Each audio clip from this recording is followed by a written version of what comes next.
Hi everyone, it's Simon Powers here from Classical Guitar Corner, and I'd like to share with you one of the videos from our new course with luthier Gary Lee called A Player's Guide to Guitar Mechanics. This course is all about understanding how your guitar works, how it affects the playing experience that you have, how some things might make it easier or more difficult, and also gives you a great insight into information you might need when purchasing a new instrument.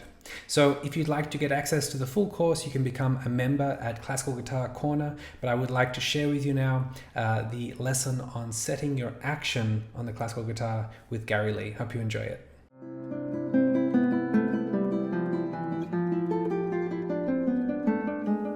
We guitarists are pretty well aware that action, which is the height of the strings above the frets, is the big determinant on how easy our left hand works.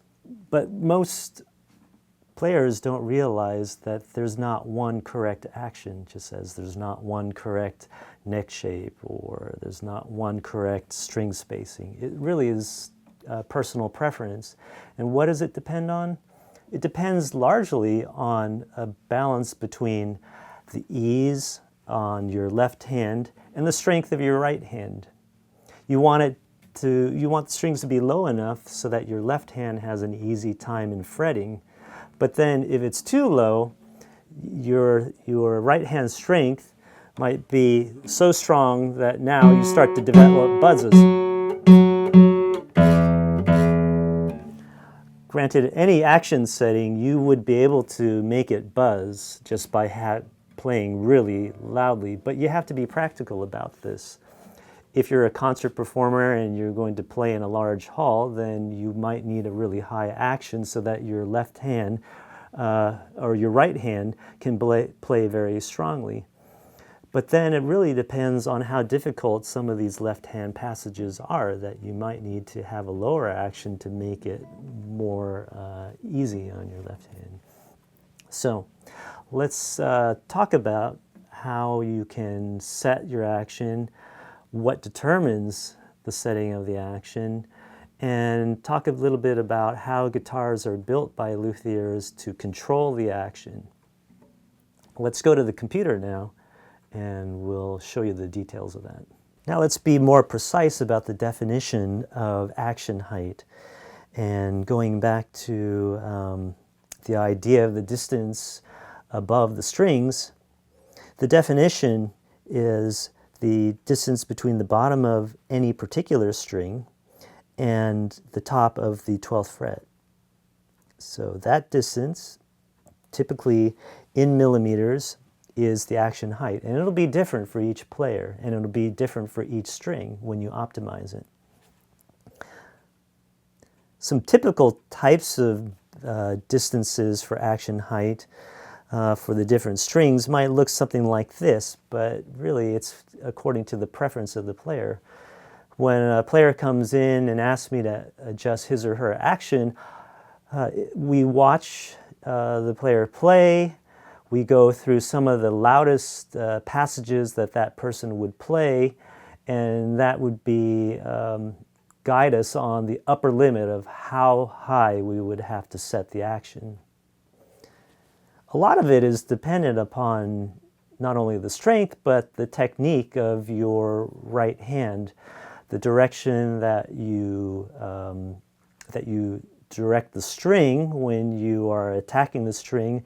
You can imagine that if you have a strong rest stroke and you're pushing the string into the soundboard, then you might have to set your action higher because the string is oscillating closer in the direction of the frets, as opposed to maybe some free stroke or different types of technique where you're pulling the string more in the plane of the soundboard. The string wouldn't oscillate as much, and so that's why for each player you would have a different optimal setting.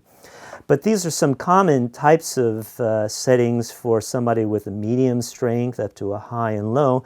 For medium strength, it's typically on the order of 3.0 millimeters on the first string, which doesn't oscillate as much as the sixth string, and so you can have it much lower, up to maybe 4.0 millimeters on the sixth string. And for concert players that have to play maybe concerto with symphony and have to play really loud, they might be in this range, where the sixth string is beyond 4.0 millimeters.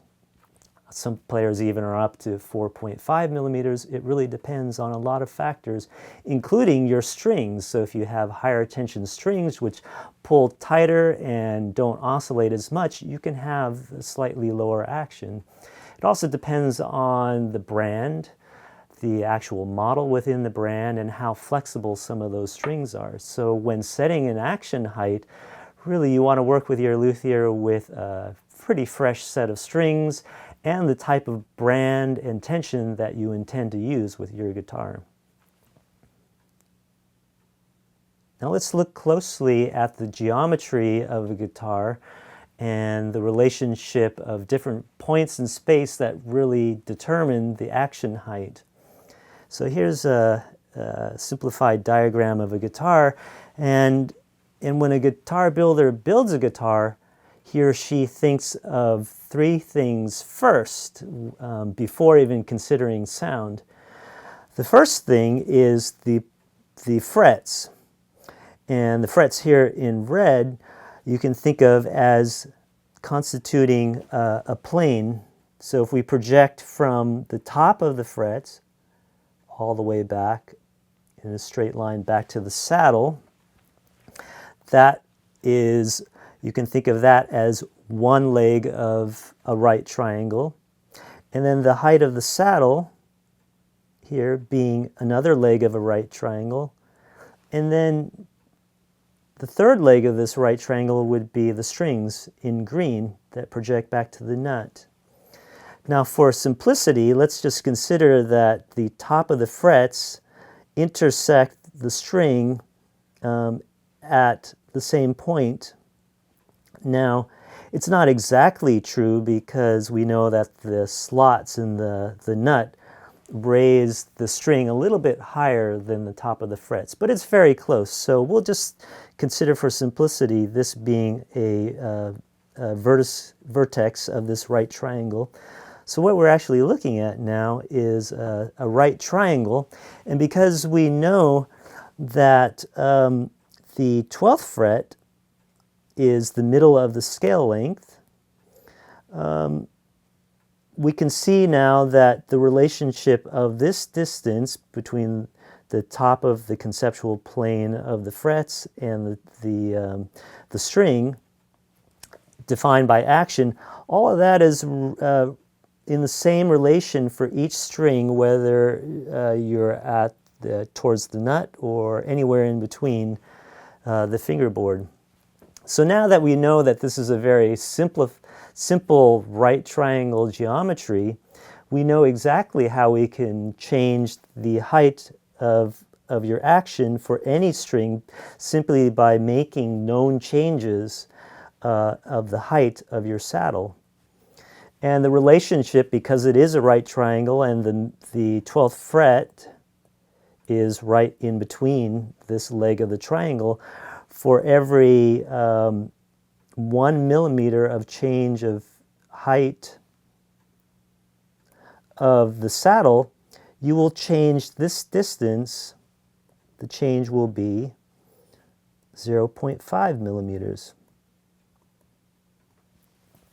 So a luthier who measures this distance and then measures the distances on the saddle can precisely change a desired amount at the 12th fret. And so for each string, this should be done, and it's often done by trial and error in a workshop. So I urge you to get to know your local luthier, make an appointment, and go optimize your action.